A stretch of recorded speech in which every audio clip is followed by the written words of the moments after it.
Hello and welcome to this webcast on Finance Act 2020. We have with us Advocate Vikram Vijay Raghavan to speak about the topic Finance Act 2020. We are also joined by CA Srita Shireen, Secretary of Vijayawada branch of SIRC of ICAI. Now I request our Secretary CA Srita Shireen to introduce today's speaker. Good evening, members. Hope you are doing good by staying safe at home. Let me introduce our today's speaker, Advocate Vikram Vijay Raghavan from Chennai. Vikram Vijay Raghavan is an advocate at Subbaraya Iyer Padmanabhan and Ravamani Advocates, one of the oldest and leading taxation law firms in South India, where he represents leading corporates in various judicial forms, including tribunals, high courts, and the Supreme Court on tax-related issues. Vikram is the current co-chair of Law Cases Committee (LCCA) and convener of FICCI Tamil Nadu Finance and Taxation Panel. Before joining SAPR in 2011, Vikram worked with Mr. T.P. Oswal, Mumbai, and helped in writing Transfer Pricing in Developing Countries, presented at the United Nations New York, and attended at Kuala Lumpur session of the United Nations Transfer Pricing Guidelines Drafting Committee. Vikram also represented the Indian taxpayer at the Tax Justice Network Alternatives to Transfer Pricing Conference in the Helsinki in 2012 with his speech published in the Tax Justice Focus. Vikram contributed the first chapter to the book Practical Guide to Indian Transfer Pricing, as well as wrote two chapters on royalty and FTS in the Compendium of International Taxation, published by the Chamber of Tax Consultants Mumbai through Walters Kluwer ECH India. Vikram has presented many papers all around the world on international taxation and transfer pricing, including an event in Brussels, Helsinki, Maastricht, and Mexico City, etc. Vikram comes from a distinguished lineage of jurists and judges and represents the sixth generation of lawyers in his family, with his grandfather, late Sri K.R. Ramamani, being a doyen of the tax bar in his time, and his mother, Srimati Asha Vijayaraghavan, was former ITAT judicial member. Before law, Vikram did a Bachelor of Engineering in Computer Science and two Masters MS Computer Science with distinction in research and MS Electronical Engineering, both from Stanford University, Palo Alto, CAUSK. Currently, in addition to his wide-ranging law practice, Vikram has his own high-tech software consultancy called Vulcantech Software. Sir, I am very glad for getting this opportunity to introduce your great professor. With this brief introduction, I request the speaker to present on the topic. Thank you. Thank you for the introduction, and thanks to Mr. Nita Ravi Kishore as well as the Secretary for this opportunity. I got this at short notice, and I hope that I can do justice to it. I welcome all of you in the evening today. Thanks for taking the time to listen to this. I hope you're all home, staying home safe, and I hope we get through this crisis quickly. Now, I hope you can see my screen, which is a PowerPoint. And the topic that I'm going to discuss today is the Finance Act 2020. Now, the presentation that I have was originally given for a number of Madras Chamber and PTA and others on Finance Bill 2020. It's been updated to the Finance Act 2020. So you will see slides. The way I'm going to do it is you will see slides which are having the original Finance Bill, talking about them, and then discussing the changes made in the Finance Act when it was passed. The interesting thing, according to me, in this Finance Act is that not only has it taken in various recommendations, which is usually the case with the bill, where mistakes have been made or some clarifications have been sought, but it has also introduced completely new topics, such as the equalization relief.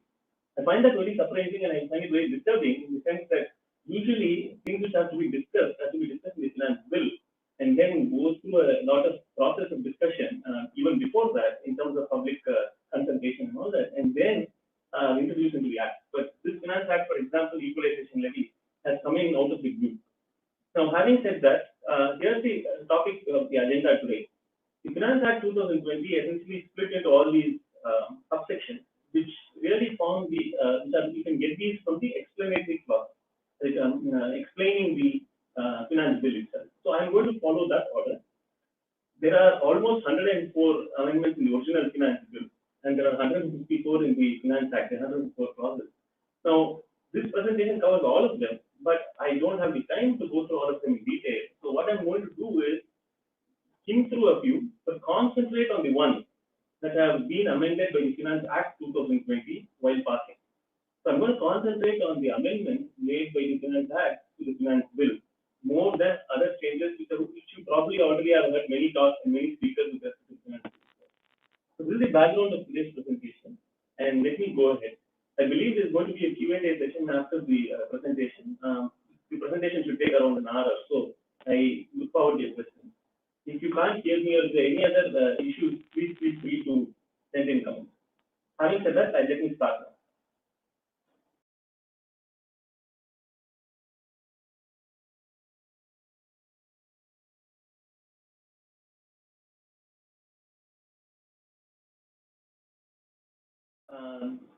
Was I booted out by mistake?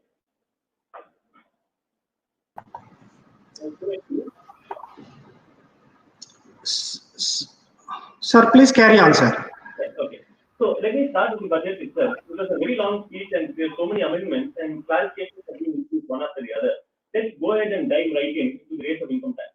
All of you know that there were now there are two regimes with respect to the personal income tax for individuals and HUL.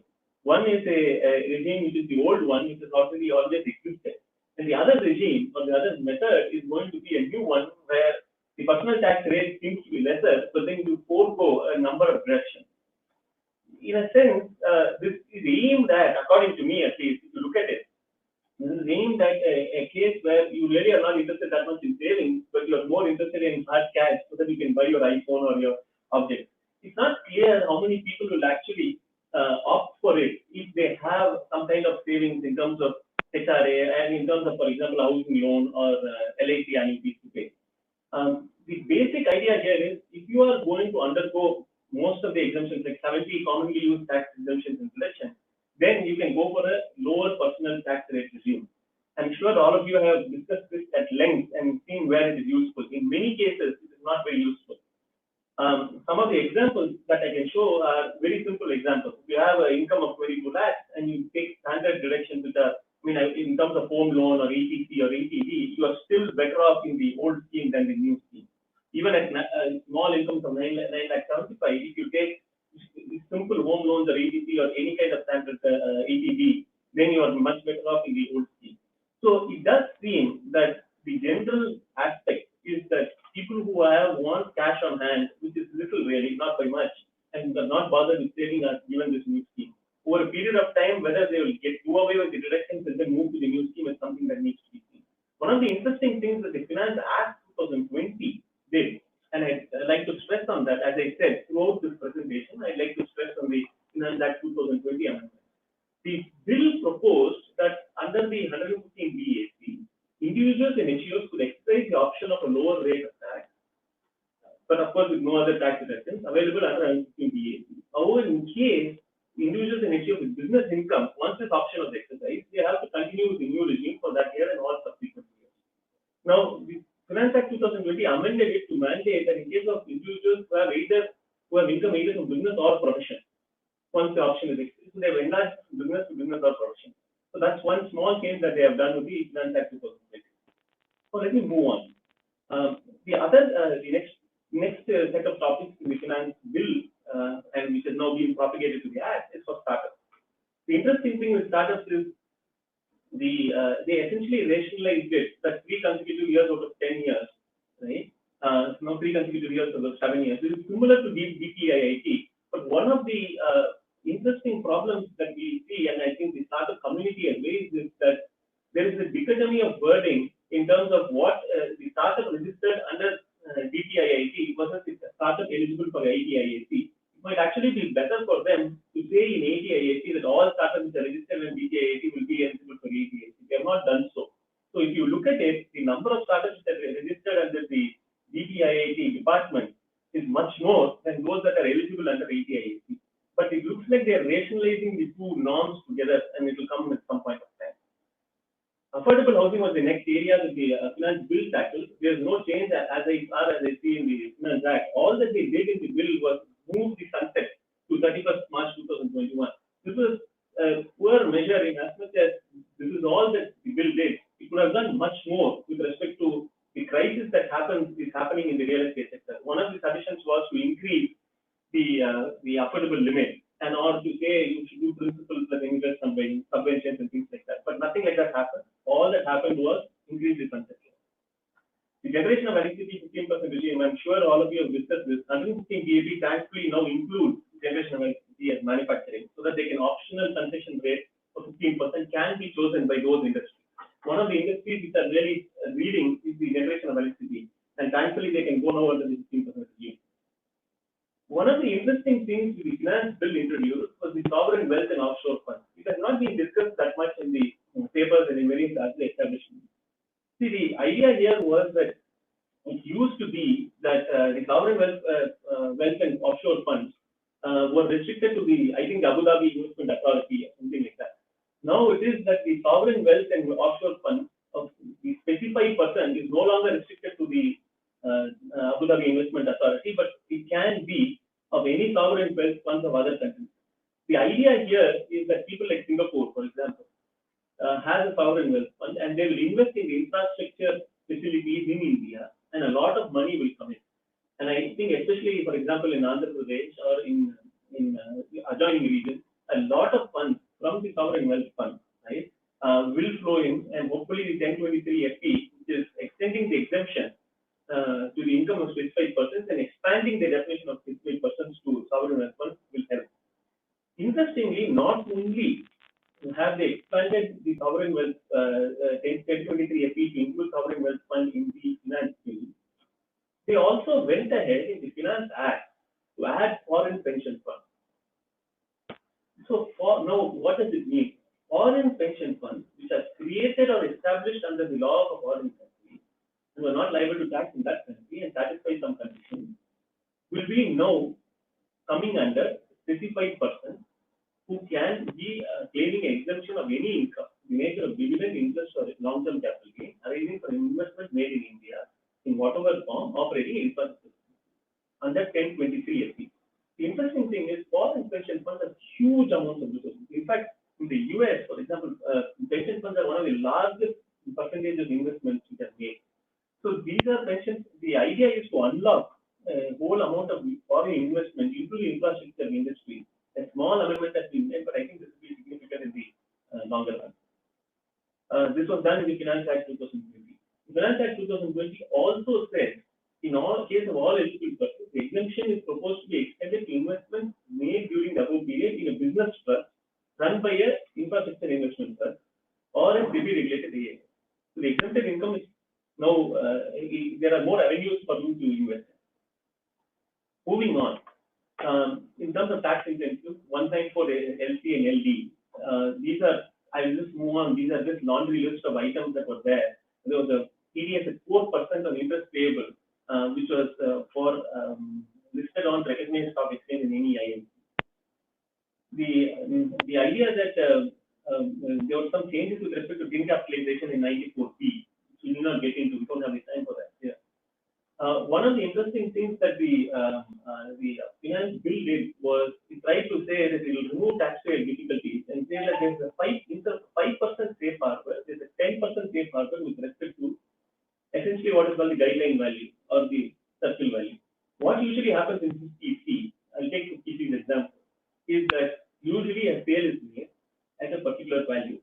And what happens is the department now came because of 50C and said, I'm going to take a look at the stamp duty value, effectively the guideline value, and then say that should be the deemed consideration. If you have sold it for lower, I will charge the deemed consideration only, and that will be the capital gains that we will be paying on.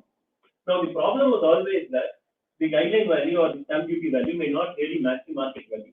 A classic example is for example, in Chennai, in places like the coastal zones, where there are various restrictions, the market value will be much lesser than the guideline value or the stamp duty value.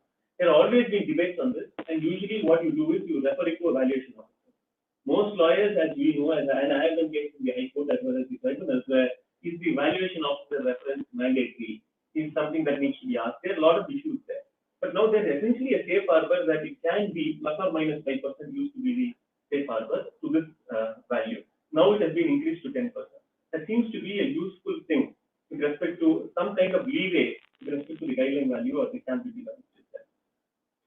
Now, 115A was another amendment which was made in the Finance Bill and propagated to the Finance Act.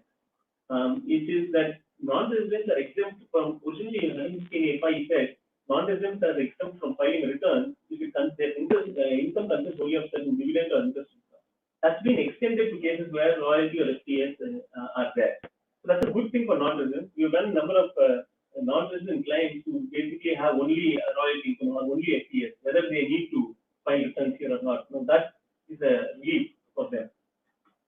One of the interesting things in terms of the stock options, right, is that there are basically two places where there is a tax. One is where the taxation as a perquisite at the time of exercise. I presume all of you know how stock options work. The basic idea of a stock option is if you are a startup, and I have run startups, and the way you attract employees is that you tell them that you will give them stock options, which at the time when they come in, which will be probably initial years of your startup, the initial days of your startup. And what will happen is if they stay for 4 years, and there are various ways, you can do cliff vesting, you can do graded vesting, there's so many other ways doing it. But the idea is they stay for 4 years, let's say. At that point of time, they're eligible to essentially buy those shares at the original grant price. And then they'll have the shares of that company.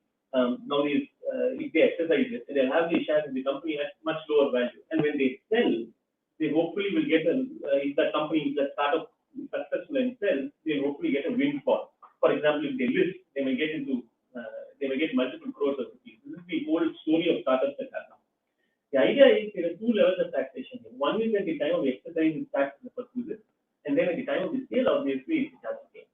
So all the Finance Bill 2020 and the Act has now said is that let us defer, and I'll be careful in this, that you are just deferring the payment. This is almost like your 45(2). Basically, you are deferring the payment, wherein at the time of sale of such specified equity or at the exit of company or expiry of 48 months, at that point only you are going to pay the tax on the person. So the interesting thing is, I don't know where they got the 48 months from the end of the assessment here. It doesn't seem to be rational. They should have maintained either the time of exit or the sale of such specified security or sweat equity. But this is what they have done, and they have made corresponding amendments in the 156 and 191 and 142. I'll proceed on to other smaller, these are smaller amendments which are. One of the interesting amendments which has been made is 115 UA. The taxation regime for business trusts, which are called InvIT. Basically, they are essentially investment in infrastructure trusts. And their idea is that the income by way of interest or rent received from a special purpose vehicle that they have is a pass-through. Now, it used to be that only the business trusts which were registered in the SEBI and the units were listed were allowed under this regime. Essentially, now private unlisted InvIT can come under the ambit of InvIT. This is a big change for the community which is interested in business trusts and operates them. Usually, foreigners who have a lot of investments here use business trusts to do so. So it's a good measure to allow private unlisted InvIT. The other, now moving on to the next thing, which is the tax certainty. These are the clauses in the explanation to the Finance Bill. Wherever, and I repeat again, just for rephrasing sake, wherever the Finance Act has amended it, I will discuss that in more detail. Otherwise, I'll keep going on in the Finance Bill and covering various amendments which have now been seen the light of the day in the Finance Act. One of the things is that the APA and the safe harbor rules. Nowadays, in transfer pricing, APA, that is advanced pricing arrangements, are very popular. The reason why they are popular is that transfer pricing involves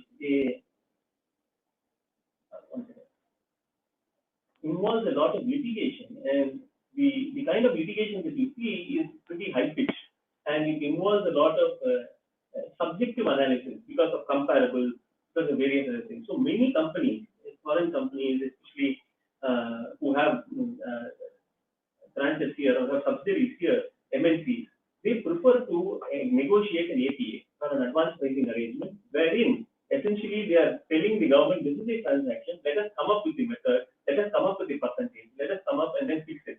There are also rollback clauses which allow you some kind of certainty for earlier years also. So effectively 5 years and then 4 years rollback, almost 9 years of certainty in your transaction. It will avoid litigation. It's unfortunately not very good for lawyers, but it's very good for chartered and many people who do APAs. One of the interesting things in APAs is there was the notion of whether the attribution of profit to permanent establishments can be decided by APAs. It was not so before. APAs were only for transactions with foreign AEs and foreign entities.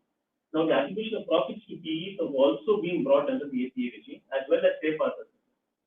So, the amendments have been suitably tweaked. The sections have been suitably tweaked. I will not go into the language here. I don't have time for that, but they have been suitably tweaked for that.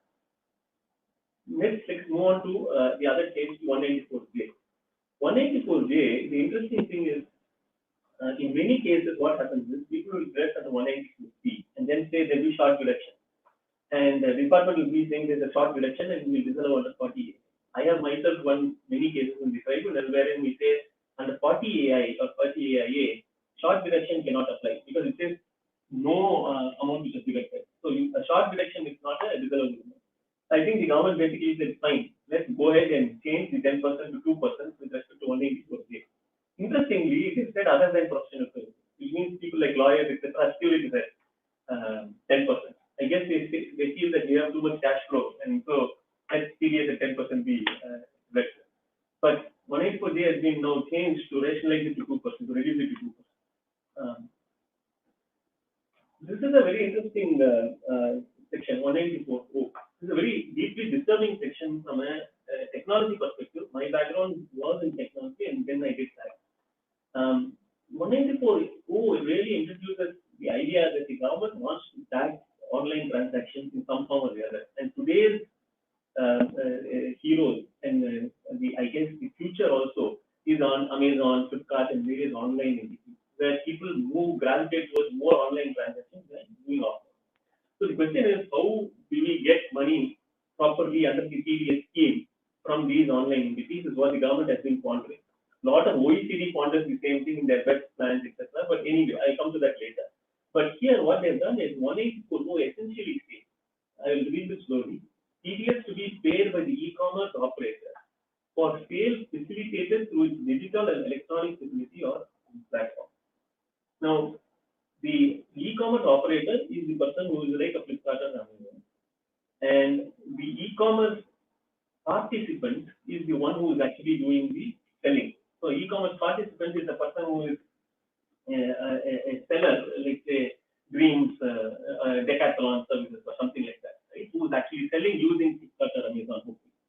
So the idea here is there's essentially a TDS tax on 1% of the gross amount has to be withheld by Flipkart or Amazon or any of the e-commerce platforms and then paid to the government.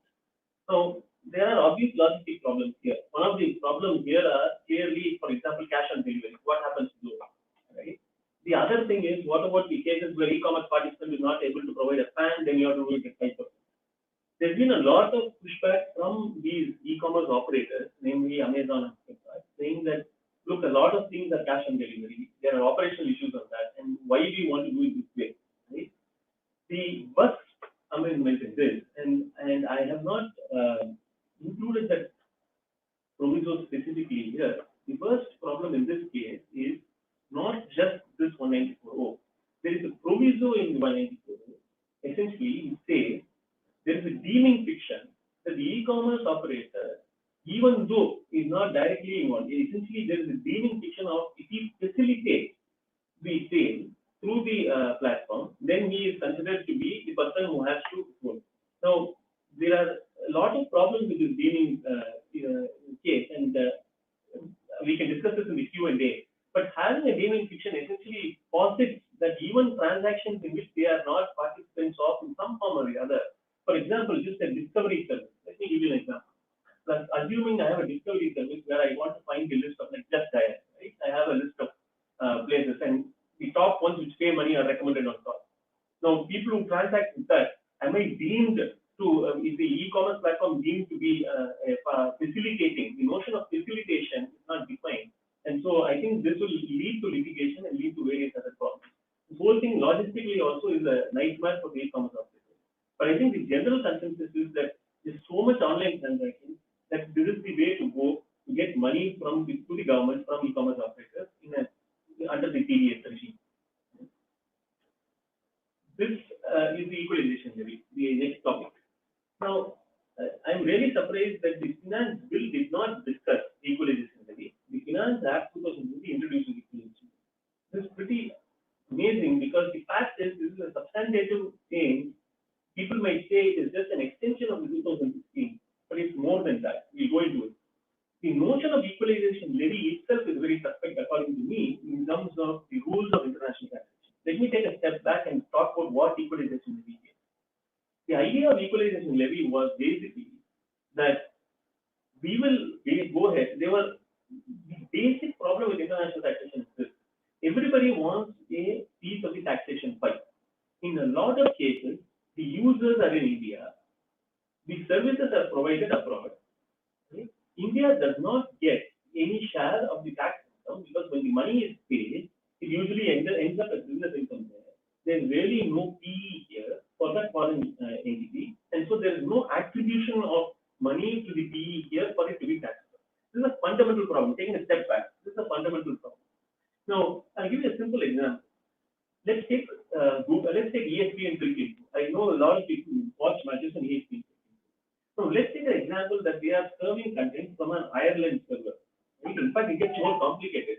When you go to ESPN cricket and refresh the screen, they might be serving you content from a South Africa server because there's a mirroring system. It's called an Akamai cache CDN network. Basically, they can have mirrors from which they show the content.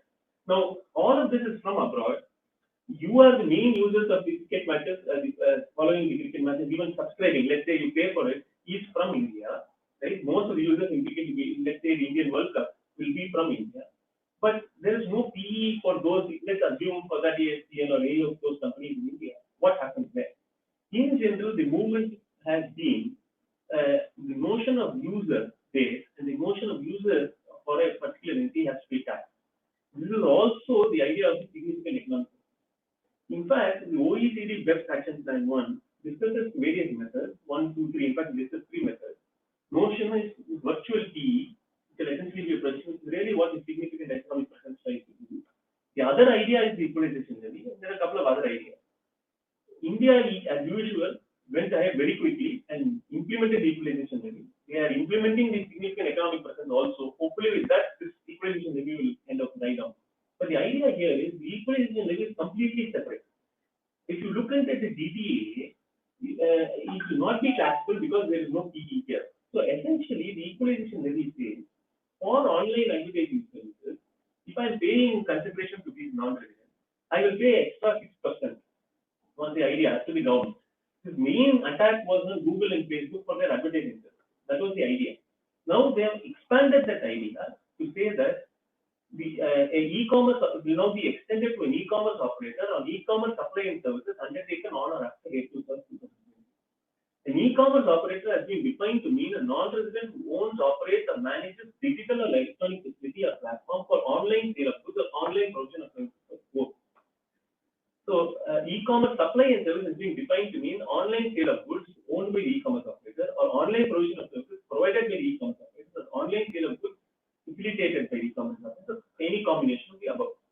Now, it won't be levied where the e-commerce operator has a PE in India, so that is straightforward, where that is going to be taxed. Where equalization levy is already levied on online advertising. In 2016, the original amendment was only for online advertising.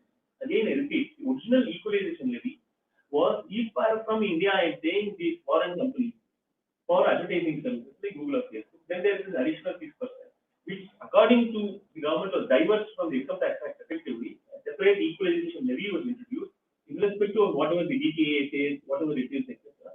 It was introduced. And now that 6% has to be paid to the government. But now there is that equalization levy not only applies for advertising services, it also applies for at the rate of 2% on the amount of consideration from e-commerce supply and services made or provided or facilitated by e-commerce operator to a person resident in India or a non-resident in the following specific circumstances. Sale of advertisement to target the customer who is resident in India. Sale of data collected from a person who is resident in India to a person who buys such goods or services or both using the internet. Now, there are a number of issues with this notion of definition. First is, it has expanded the definition to say that it is for a person resident in India as well as a non-resident to target the person in India based on internet protocol. A simple example is if I use a VPN which is in India, I will have an Indian internet protocol, but I need not be an Indian customer. These kinds of definitions in the Income Tax Act are poorly worded and technically unsound. This is what has happened. The other thing is, it is very tough to say sale of advertisement targets the customer.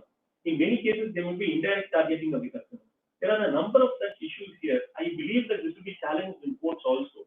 But the fact of the matter is, the e-commerce operator now basically is a non-resident who from abroad provides some services to a resident in India, right? And these services are supplying services are defined here. In that case, now there is a 2% of the amount of consideration that has been introduced. This is a wide-ranging measure because there are other issues with the definition of this. For example, if you just look at this particular definition, can you say companies which supply their own subsidiaries or other people in India, for example, your SAP, which is for requisitioning of services, is provided by your foreign parent abroad, right? Or if you, for example, a headquarters abroad, essentially provides these services to you, it still comes under whether it be online sale of goods by the e-commerce operator or online provision of services provided by the e-commerce operator. These kinds of vague definitions, especially based on internet protocol addresses and things like that, which are not properly defined or enforceable, have to be challenged in courts. But the idea is that the government says that online services which are provided by a non-resident, targeted to Indian residents, whether it be a resident directly or targeted to Indian residents, has to be subject to a tax or a levy, which is outside the income tax regime really, right? Because it's a separate levy. But then they have to bring it, shoehorn it into the income tax act somehow, because they have to provide exemption on 1050 and things like that. But they are saying that they want to expand the ambit of online services taxation. And I guess they wanted to generate some money, and which is why in the finance bill there was no discussion of widening the tax base by acquisition levy. But the Finance Act introduced this widening of tax base. We can discuss it at great length, but I think I made the point that the idea is to expand the taxation of online. Now let me go on to the next one, in the widening of tax base under the same heading. The finance bill for 194K caused some controversy, but the idea here is the government clearly inserted a proviso in 194K saying that the TDS shall not be applicable if it is in the nature of capital gain.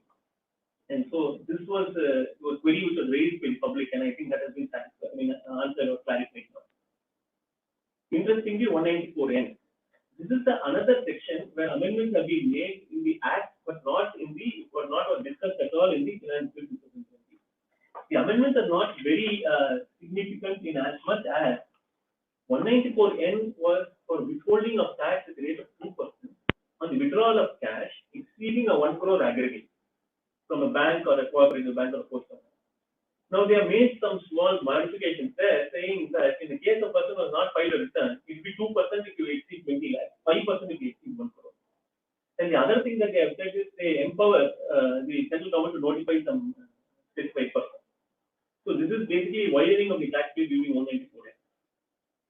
The other one, which is the TCS, the widening of the tax base. This is a very controversial amendment which was first produced by the Finance Bill, and number of clarifications have come in the Finance Act. Let us go over that.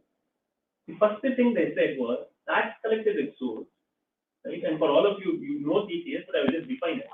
Tax collected at source is the tax payable by seller in the collection of the buyer at the time of sale. If you remember, usually it used to be the case, it will be for alcohol, it will be for jewelry and various other things. It's surprising that the TCS has now been expanded to such a wide extent. This is the general trend. The first, the Finance Bill said, let us make 5% TCS for remittances over 7 lakhs under the liberalized remittance scheme. All of you will know the liberalized remittance scheme is the one which allows you to send $250,000, no questions asked, essentially to foreign land. And the liberalized remittance scheme is hugely popular for residents to be sending money abroad, especially in case their children are studying abroad for educational purposes. It's hugely popular. Every year you see hundreds of thousands of, literally millions of dollars being sent. Now, the idea is that originally proposed in the finance bill was a 5% TPS and the LRS, and also peculiarly for payment to tour operators for foreign travel. I don't know why there was a general movement for TCS for tour operators for foreign travel. Now, the banks who receive this amount from individuals under the LRS from a seller of a tour package shall debit for sum of 5% of remitted amount. That is the banks or the authorized dealers. Now, if there is no ban, it was a 10% TCS. That didn't stop there. The TCS on LRS by itself was separated. Overseas tour packages was peculiar. Really, what everybody was really surprised was the TCS on sale of goods, and that was widely applicable, especially for example the auto industry. So people were really worried that this has widespread ramifications. What did the finance bill say? The finance bill said 0.1% of the sale of goods on consideration received from a buyer in excess of 50 lakhs and applicable to sellers having greater than 10 crore. These amounts are not large amounts when you look at the auto industry. So there was a huge huge worry that this would be having an adverse effect, right? And clarifications were sought. Thankfully, in the Finance Act, there have been a number of clarifications with respect to the TCS on both the LRS, the overseas tour packages, as well as the sale of goods. Firstly, all these new class of transactions are going to be only from October 1st, 2020. I guess they can issue more circulars and more clarifications soon. The second point, let's go over the LRS and the tour program. The TCS is applied on all overseas remittances under the LRS scheme.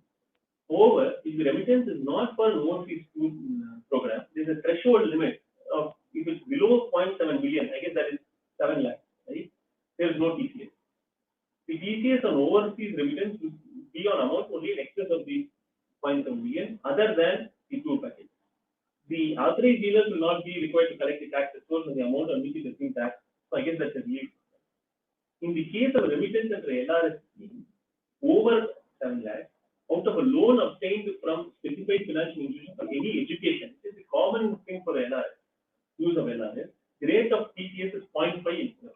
These are just alleviating or helping the measures with respect to TCS. As it is, it has not changed in a dramatic fashion. They have made it much. They have introduced thresholds and decreased it in certain cases.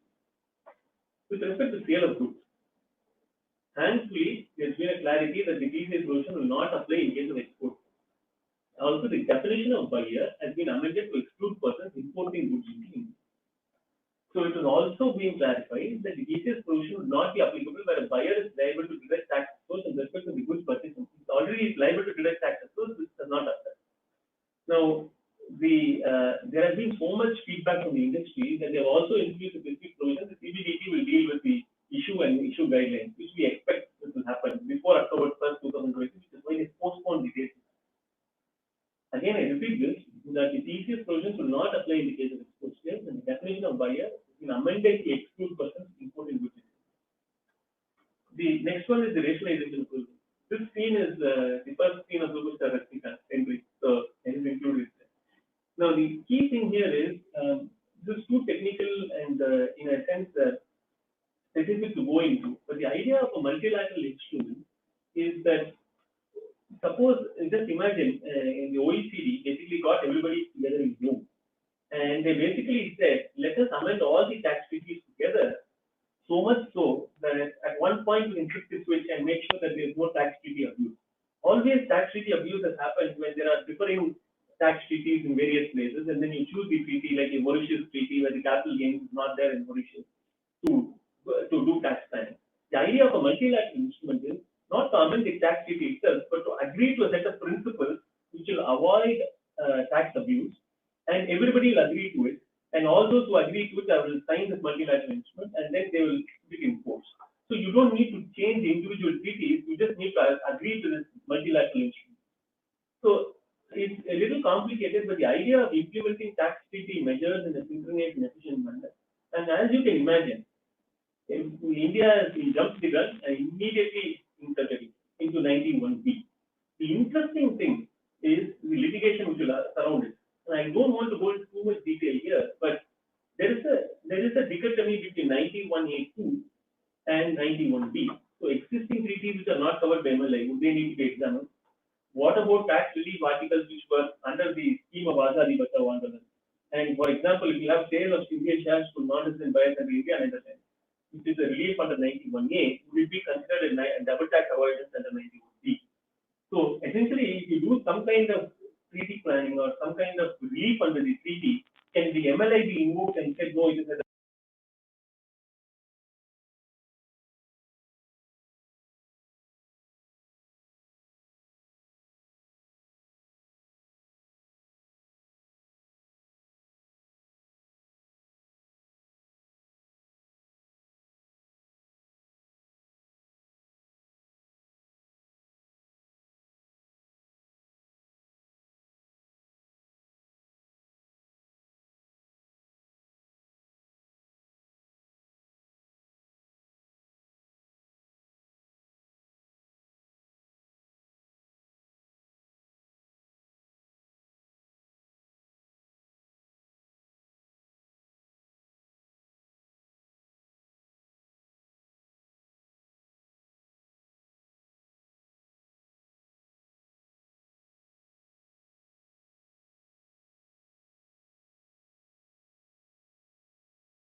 Okay, can you hear me? Can you hear me now? Okay, let me switch off the phone then. Yeah.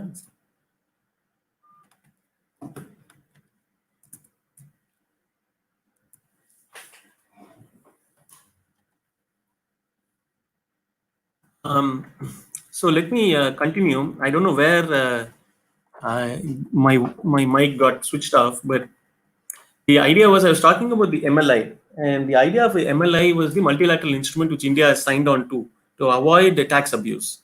And we have to see how that plays with respect to 91A2 as well as 91B. Now let me move on to the dividend distribution tax. The dividend distribution tax in 115O basically had a 15% additional income tax in the hands of the domestic company, and it was exempt in the hands of the shareholders. It was introduced in 1997. It has a checkered history. It was discontinued in 2002 and reintroduced in 2003. Now, what they have said is, let's go back to that old scheme, basically, wherein you sunset 115O and 1034 amendment, and basically with effect from section 56, dividend income will be chargeable in the recipient's hand as income from other sources under 56 of the Income Tax Act. This used to be the scheme before. And a lot of old timers will remember the ATM provisions, which basically allowed for the cascading of dividends. For example, one company receiving from another and then passing on to another and declaring dividend. There'll be a cascading effect. And ATM allowed you to cancel that off or set it off. And ATM has now come back. This is like back from the ashes. So ATM has now been introduced to provide dividend received deduction in respect of dividends received by one domestic company from another in computing the total income of the first company. Relevant amendments have been made. One of the interesting amendments I'd like to point out is section 57, which says that for section 56, where you get the income from other sources, no deduction shall be allowed from dividend income other than the deduction on account of interest expense. Sometimes I think 14A Rule 80 is better, where you could claim a lot of other things. But the idea here is no deduction other than interest expense can be allowed. Now, let me make a couple of points. The Finance Act 2020 made a couple of important changes, right? Clarifications, really. Just one second.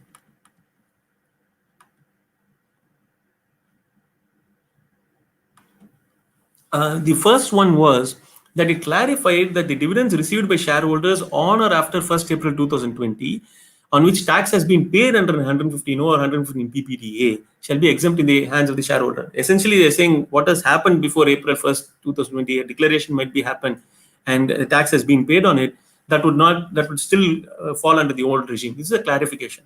The more interesting clarification was there was this problem of ATM where it said only dividend received by domestic company. And the idea was there were a lot of queries which were raised saying that what if I received, a domestic company receives from a foreign company or a business trust? Won't that have won't there be a dichotomy? Won't there be a case inequality where if it's a domestic company, I can do a set off under ATM, I can calculate under ATM, but if I receive from a foreign company, I can't. So there'll be a cascading effect. Thankfully, the government has stepped in and said that dividend received by a domestic company, even from a foreign company or a business trust, will be eligible for deduction under ATM. This is a welcome relief to the shareholders in setting off the intercorporate dividends. The other thing is there was an anomaly in the schedule between 115A schedule and the first schedule, right? 115A is specified a different rate from the first schedule. That has been fixed. The other interesting thing is the dividend income of persons included in total income caps the rate of surcharge to 15%. This was one of the requests that many people made, and now they've capped the rate of surcharge to 15%. One of the interesting problems that was reported was that the InvITs, the investment trusts, which were there, the private InvITs, if you remember, were under 115 UA. They were changed, and 1023 FD was changed such that the unit holders effectively will be now be subject to dividend distribution tax. This was a big change for them because the whole idea was that they would not be, and that's why they invested into these InvITs, who then created SPVs to manage the infrastructure investments. This was a big change for the unit holders of InvITs, who would then be charged in the dividend distribution tax. Now, the finance bill had said this in 1023 FD. That was the effect of the amendment in 1023 FD. But thankfully, Finance Act 2020 has revised the proposal to reinstate the exemption of distributions received by the unit holders from business trusts, but does so only for distributions from SPV that is not elected to be taxed as per 115 BAA. So what they are saying is, in other words, if the SPV, the special purpose vehicle, which the business trust operates, has been elected to be taxed as per 115 BAA, such distributions are taxable in the hands of. So if you are 115 BAA, if you remember, are the lower taxation regime. If you opt for the low taxation regime, then your distributions are taxable in the hands of the unit holders. And the revised exemption has also been, the withholding taxes have also been, in a 10% deduction has also been properly modified based on this. So effectively, the carrot that they're giving is that if you have chosen a lower taxation regime, then you go, the 1023 FD applies. Otherwise, if it is not so, then it is not, your dividend distribution tax will not apply on the unit holders. There is some sense of relief for the unit holders in that sense. Now, whether this is the correct method to do so or not, because a lot of closely held companies, it was the company which was paying the tax, the dividend distribution tax, and large promoters which are having a lot of shares, they would be getting a lot of dividends. Now they'll be suffering, the high net worth individuals will be having huge amounts of DDT is what the worry was, income from other sources. But the scheme has now been, there has been always a push that the companies pay less tax, and this is the scheme which has been taken, and for better or for worse. The other rationalization of provision is the significant economic presence. I discussed this in brief earlier. The idea was that even if you have a virtual presence in India, the idea was to tax the users in India. That was the basic idea. And so what has happened is the notion of significant economic presence, which is a wide-ranging notion, a lot of definitions, at least thankfully has been deferred to April 2021. There are so many issues with this, such as what is a user, who is a customer, who is a person, what is the notion of internet protocol address, who is a customer who resides in India, person who resides in India. These are various phrases used which are not properly defined. I expect a lot of litigation to happen in significant economic presence in the future years. Let me move on. Royalty. The interesting thing with royalty was there was a provision in 916 explanation 2.5. See, 916 deals with royalty. Explanation 2 lists a number of cases where royalty applies. Now, in the number of cases royalty applies, one of them has an exception saying that this does not include the consideration for sale, distribution, or exhibition of cinematographic films. So effectively, the consideration for sale, distribution, or exhibition of cinematographic films went out of royalty. Whether your trailers or whether your cinematographic films or whether your distribution, whatever it is, this could not be called royalty. This was a great thing. And in fact, I have one case, like in NVR Cinema, a case that I did in Chennai Tribunal. And there are a number of cases which say, yes, when it comes to cinematographic films, the sale or distribution exhibition, this clause directly applies. It is not royalty, right? It is considered to be a sale. Now, what has happened, unfortunately, it is gone ahead. They have omitted it and from the explanation. So now the sale, distribution, exhibition of cinematographic films will come, technically, it looks like, under royalty too. Interesting thing is, in the Finance Act 2020, they said, fine, we will lower the rate to 2% rather than 10%. In all other cases, the 10% TDS rate will continue. Rationalization of provisions, trust, institution, and funds. See, one of the big changes in the Finance Act, which has not been talked about enough in the Finance Bill and the Act, is the trust changes. What has happened effectively is they are saying re-register all the trusts again, and we will pass a order wherein you have 5 years of approval, and then come back in 5 years and renew it. Now, as all of you know, the more interface with the department, the more problematic it will be.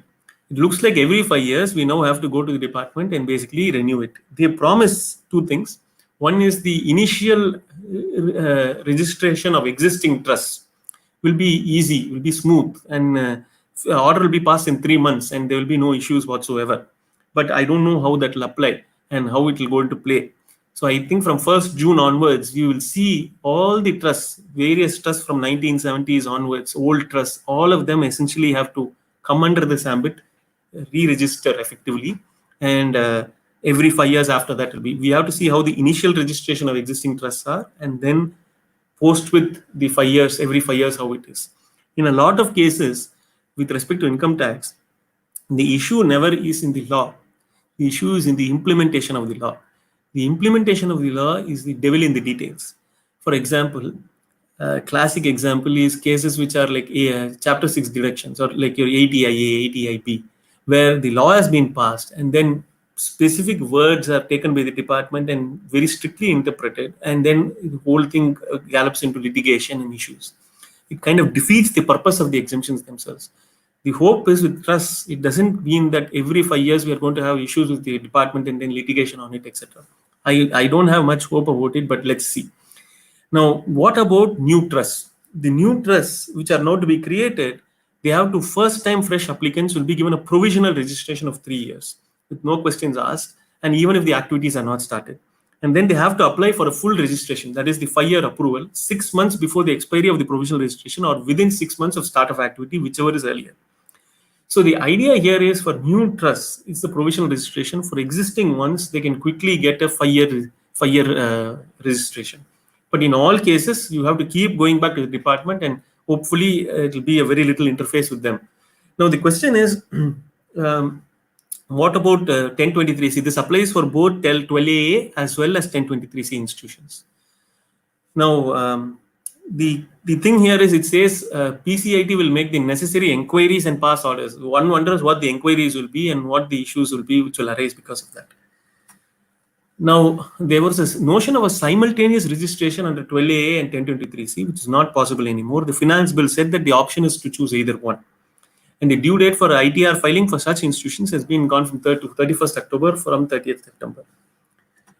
Now, the donations under ETG, I think they're bringing it into the same electronic mode, the Form 26A kind of mode that is existing, wherein the donees now will have to upload a form, furnish a statement. If that matches with what your claim is, then it will be allowed in the ETG. So the idea is that now that we have to make sure that the donees will properly furnish the statement and in respect to the donations received. There are two important changes which are there in the Finance Act 2020.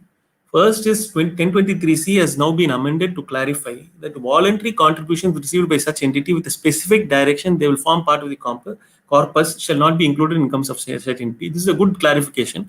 As you know, this has been the case with 12AA trusts. Now 1023C also has the same thing, and it's a clarification which has been sought after.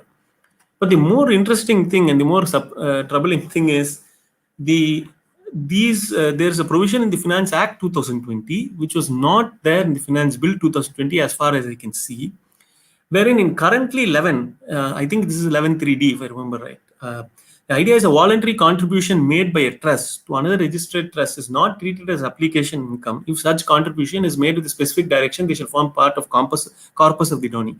The idea was that you can't just keep on doing a circular scheme wherein you basically donate at the end of the year without using and say it's to the corpus of another trust and then get it back in the next year. And so there used to be schemes like this, but the fundamental thing is that a voluntary donation to the corpus of the another trust, as such a similar trust, 12A trust, will not be considered as application of income by you for your trust. Now, this has been extended to 1023C also. So that's an important change, and I think everybody needs to be aware of. And this has come only in the Finance Act 2020, not in the Finance Bill. Tax audit, I'm sure most of you professionals will know about the tax audit changes. The total sales or turnover or gross limits increased to 5 crores from 1 crore. The aggregate of cash receipts during the present year does not exceed 5%. Aggregate of cash payments does not exceed 5%. The working, non-working partner firm due date distinction has been removed. The due date of audited taxpayers is now at 31st October with due date of audit 1 month before 30th September. I'm sure all of you are very well aware of this and very much in sync with that. There's an annual information statement to be uploaded by the SEC portal. Everything is now annual information. Everything is a statement. Everything is online. 203AA seems to be scrapped. The verifying of returns can be done by any authorized representative. I think the insolvency professionals want to get into the act as authorized representatives, and that is going to be specific changes to be made, notified by that. Now let's come to tax abuse. One of the interesting provisions is Section 6. It's about tax residency. And I hope I'm audible, Mr. Kishore. I hope I'm clearly audible and there's no issue.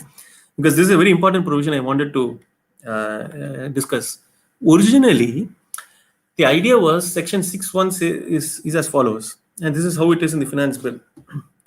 The idea here was that it says Section 6.1 provides the individual qualifies as a resident if he is in India during the year for a total 180 days or more, or is in India during the year for 60 days or more and has been in India for total 365 over the course of 4 years. Explanation 1 clarifies that where the taxpayer is an Indian citizen or PIO who was visiting India during the previous year, requirement of having to spend 60 days or more shall be extended to 182 days. Now, the idea was that the government felt that a lot of these Indian citizens PIOs were basically saying that they will stay for 180 days here. Exactly, they'll stay for 182 days here, and then they'll stay for 182 days, the remaining days abroad, and by which they will have their business activity here, but they'll effectively be residents of, say, Dubai or Singapore. A lot of high net worth individuals, London, do this, wherein they fly in for 15 days, fly out for 15 days. There's a lot of planning around this, effectively to be non-residents as per the Income Tax Act, and not to be Indian residents as per the Income Tax Act. So this, as you know, if you're a resident, your global income is taxable, and of course you have this tax credit scheme and things like that based on the DTAs. Now, the key point is this was, the government felt that many citizens and PIOs were taking advantage of this and said basically now 120 days is the limit. In other words, the Finance Bill said that an Indian citizen or PIO will qualify as a tax resident if he is in India during the year for 120 days or more and has been in India for a total of 365 days or over the course of 4 years. Now, what does that mean? So, plan was that even if they are, so that means they have to be for more than 240 days abroad and just 120 days here. Instead of the 180-180 split, it became a 120-240 split. So it would be much tougher to say that you're much tougher to be a non-resident of India because there is. Can you hear me? Yes, sir. Okay. It would be much tougher to use this to basically become a non-resident because after 120 days you are considered a resident. So the 120 itself is an arbitrary choice. 120 is not clear where the 120 came from, but it was an arbitrary choice of even more than 120 days you become a resident. Now, there was a lot of pushback on this. They said that, is this correct, right? And is this the way to do it? And there has been a small amendment which now says, I will just read the particular amendment. The Finance Act has modified it, saying that it will now cover an Indian citizen or person of Indian origin if the individual's total income, other than the income from foreign sources, and they've defined income from foreign sources, exceeds 15 lakhs during the previous year. Income from foreign sources has been defined as the income which accrues or arises outside India, except income derived from business controlled or profession set up in India. So the clause itself is below. It reads as follows. In clause 1, in explanation 1, in clause B, for the word substituted, and in case of the citizen or person of Indian origin having total income other than income from foreign sources exceeding 15 lakhs during the previous years, for the word 60 days, therein the words 120 days has been substituted. So the idea is it provides a shelter for the old scheme itself to apply if you have less than 15 lakhs. Otherwise, you are subject to this, the individual's total income in India. If it's less than 15 lakhs, you are still safe. You're still at the 180 day. But if it's not so, then it's now 120 days. So the idea is a lot of this 15 lakh threshold is actually a very minimal threshold, and it really doesn't make sense because most of the people who are using this are the high net worth individuals. So anyway, the change that has been made in the Finance Act 2020 has been said that it will cover an Indian citizen or a person of India if that individual's total income exceeds 15 lakhs during the previous year, not less than that. Of course, the definition of income from foreign sources, what about passive income, what about sitting fees, etc. I mean, all these will be issues which will come up, but I think it has been defined, and that definition itself may be litigated a bit. Now, there was another provision which was there in the residency, section 6, which basically read, notwithstanding anything contained in clause 1, an individual being a citizen of India shall be deemed to be a resident in India in any previous year if he is not liable to tax in any country or territory by reason of his domicile or residence or any criteria of similarity. It caused a lot of controversy. The idea is that if a person was not subject to tax because of his being in a jurisdiction where he was not subject to tax, like say Dubai, right? Whether that would immediately apply here and whether they would become taxable here. In fact, so much so, I think the Kerala Chief Minister even issued a statement asking for a clarification. There's a very famous case in the AAR, I think Justice Ranganathan wrote this judgment, wherein it says, just because you don't have taxation there, it doesn't mean that you are not considered a resident there. You are still a resident of UAE with respect to the tax treaty. Anyway, now the idea is that there was a press release by the government saying that no, you have misinterpreted things, right? We don't mean to have a blanket rule wherein if you are not taxed in that domicile, doesn't mean you'll immediately be taxed in India for your global income as a resident. So they now have clarified this particular thing, section 6(1)(a). Notwithstanding anything contained in clause 1, an individual being a citizen of India having total income other than income from foreign sources exceeding 15 lakhs during the previous year shall be deemed to be resident in India. He is not liable to tax in any other country or territory by reason of his domicile. So again, they've introduced the threshold of 15 lakhs here. Now, the question again still means that what about people with more than an income of 15 lakhs? And we have to see how this is interpreted. The interpretation of the government is, no, they are looking at genuine cases where there is a tax avoidance completely by not being in a residency in any country. For example, people will be for 30 days in one country, 30 days in Cayman Islands, 50 days in, there are various tax avoidance measures which happen. They are, the government has interpreted, clarified saying they're looking only at that. But the wording of the section, only safety it really provides is about the 15 lakh limit for a threshold. How it is to be implemented, we will see. The press release has been given. We will see how it is to be implemented in litigation.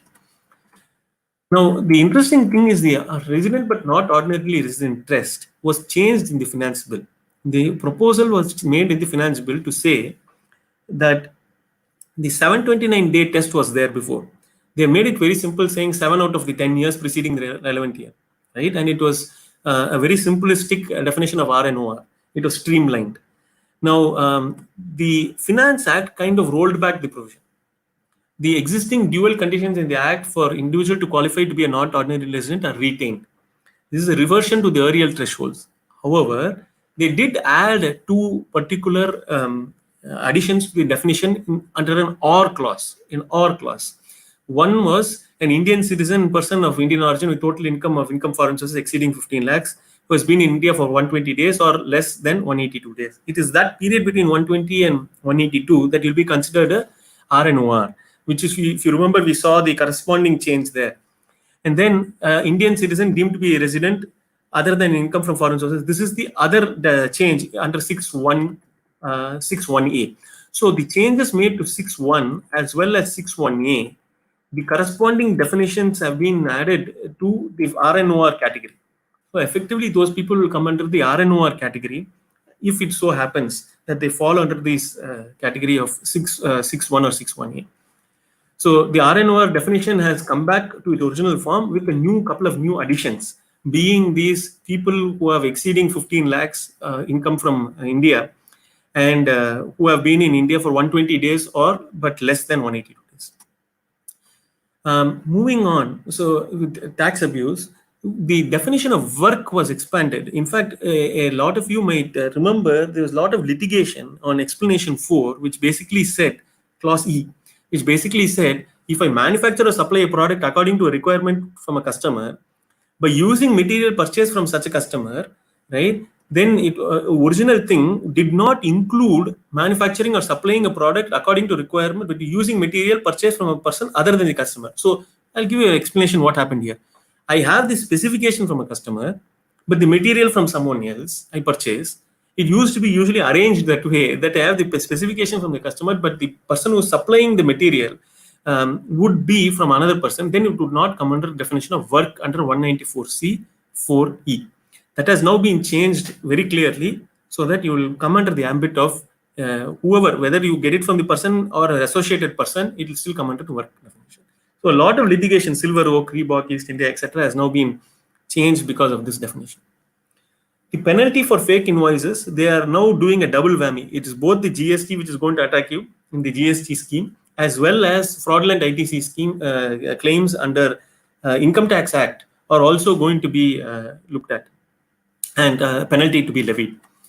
The interesting thing here is item 2. Without prejudice, the assessing officer may direct that any other person who causes the person referred to in subsection 1 in any matter to make a false entry or omits or cause omit an entry shall be levied by way of penalty.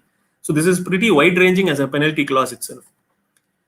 Now there's an employer contribution now going to revenue mobilization scheme under the finance bill and the act. The employer contribution has been capped. Earlier there was recognized PF, there was a superannuation fund, there's NPS, and you could contribute as much as possible. Now there's a combined upper limit of 7.5 lakhs in respect of employer's contribution to a year to NPS, superannuation, and recognized PF. And any other excess contribution will be on tax under 17.27. Now, let me move on to the final, which is really the tax administration. The idea is that they want to do everything. Basically, want to go for best judgment assessment also ultimately with the best judgment assessment. They want to do CIT appeals, CIT appeals. I don't know how it has been for people out there, but my personal experience with the assessments, though it introduces a number of new nice ideas, it's like talking to a black box where we keep sending the notices again and again, and there is not much reply, especially when cases are tough to, there are some nuanced points to do. It doesn't seem like we get much relief there. But anyway, we are moving to ECIT appeals. I don't know the difference between ECIT appeals or DRP, but that's what's going to happen.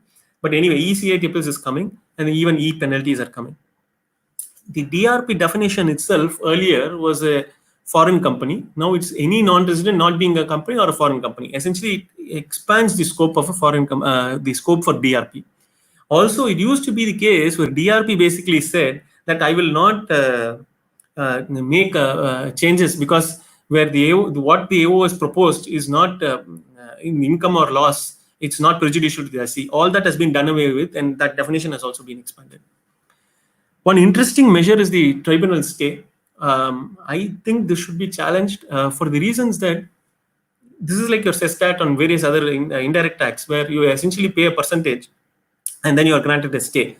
Right now it's discretionary. As many of you know, with the discretion comes a lot of uncertainty. Now what happens is here they say pay 20% of the disputed demand and then you will get an ITAT stay. As simple as that. And it can be only for 365 days. There's nothing else. Now, the question now is that this is a quasi-judicial forum where in many cases the assessing officer we have seen has not followed precedents, has not followed various high court decisions, has not followed various other high court decisions and so on. And it has been the ITAT which has stepped in and said these are covered issues, stay must be given, absolute stay must be given. A lot of relief on a weekly basis. I appear in dozens of stays wherein basically a lot of high-pitched assessments are made, and these are stayed thanks to the ITAT recognizing the jurisprudence and recognizing the laws which are there.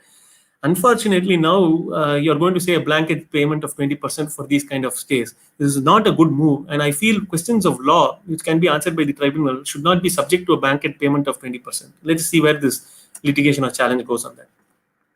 The Vivad Se Vishwas scheme is a topic of a separate lecture. The basic idea, as you know, is very straightforward. There are some interesting things in the Vivad Se Vishwas, which is that I can opt by paying my the tax, 100% of the disputed tax.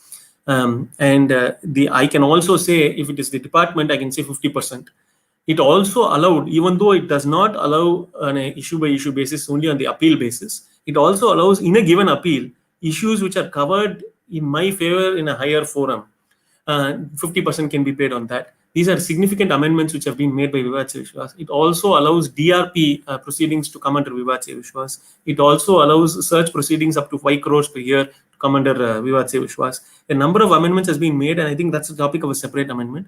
It was the idea that March 31st, but due to this COVID crisis, it has been extended to June 1st, and we have enough time to discuss all of it there. The forms have been notified. The online system has come about. I guess a lot of people may opt for the Vivad Se Vishwas scheme because of that. There's a taxpayer charter which I'm going to say, words don't mean anything, action means a lot. There's a taxpayer charter which I don't know what the use is for, but we have to see what is going on. I have completely covered the Finance Bill and the Finance Act by this talk. I'm happy to take questions. The key takeaway, according to me, are 2-3 things. One is the equalization levy, which was introduced by the Finance Act. The other is the changes to the dividend distribution tax, which are thankfully made by the Finance Act. The other is the residency provisions, which have been clarified to some extent by the Finance Act by introducing the threshold of these 15 lakhs for the 120-day period. The other thing is, the only other thing that I would say is that there are some small changes which are in the trust and other ways things which the Finance Act is brought in. Overall, this is not a budget I felt which helped the economy to really revive. The budget which continued in the form of other budgets to tinker with the Act, Income Tax Act in various forms. Let us see where this goes, and I'm open to questions. Thank you. Sir, can you take on the question which is flashing on your screen right now? Yes. Yes, one of the questions is on the GDP-based certain parameters taking COVID into factor. How come any government can manage the funds? If it's in printing of notes, inflation will go up. Your view in this regard?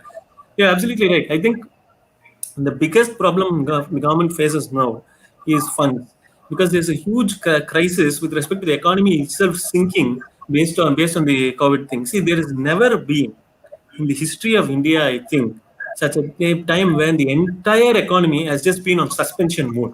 It's almost taking the economy and just saying suspend. Right?